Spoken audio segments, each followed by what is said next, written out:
भाजपच्या कार्यालयामध्ये आता मिठाई बनवली जाते। तासगावमध्ये रोहित पाटील पवार गटाचे आघाडीवर आहेत, 4200 मतांनी आघाडी। तर पंढरपूरमध्ये भगीरथ भालके यांनी आपली आघाडी कायम ठेवली आहे, 3487 मतांची आघाडी।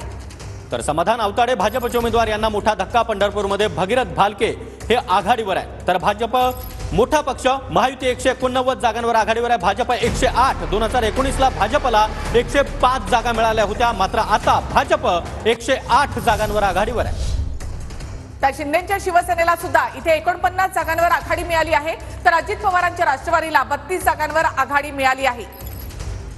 तर इथे काँग्रेस, ठाकरे गट आणि पवार गट यांना या ठिकाणी समसमान जागा मिळताना दिसत आहेत। तर ठाकरे गट सगळ्यात शेवटचा नंबरचा पक्ष असेल, ज्यांना 23 जागांवर आघाडी मिळाली आहे। तर कुडाळमध्ये फाईट आपण पाहतोय। निलेश राणे आघाडीवर आहेत, वैभव नाईक पिछाडीवर। बोईसरमधून शिंदे गटाचे विलास तरे 7000 मतांनी आघाडीवर आहे। तर कामठीमधून चंद्रशेखर बावनकुळे आघाडीवर आहेत। महायुती आता 185 जागांवर आघाडी मिळवून पुढे आहे।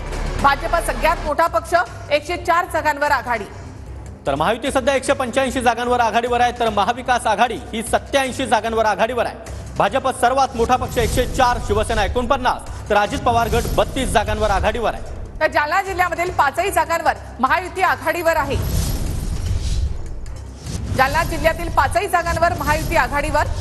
तर माहीमधून महेश सावंतांना 8867 मतं पडलेली आहेत। मोठी आघाडी त्यांनी घेतली आहे। तर सदा सरवणकर यांना 6202 मतं, अमित ठाकरेंना 4000 मतं या ठिकाणी मिळालेली आहेत। माहीम मतदारसंघ अत्यंत हाय प्रोफाईल अशी लढत या ठिकाणी, मात्र अमित ठाकरे पिछाडीवर पडलेले आहेत, 3ऱ्या क्रमांकावर गेलेत। पहिल्या क्रमांकावर आहेत ते म्हणजे महेश सावंत। तर परळीमध्ये 5व्या फेरी अखेर धनंजय मुंडे यांची 22000 मतांची आघाडी। राजेसाहेब देशमुख यांना मोठा धक्का। धनंजय मुंडे तब्बल 22000 मतांनी आघाडीवर आहे।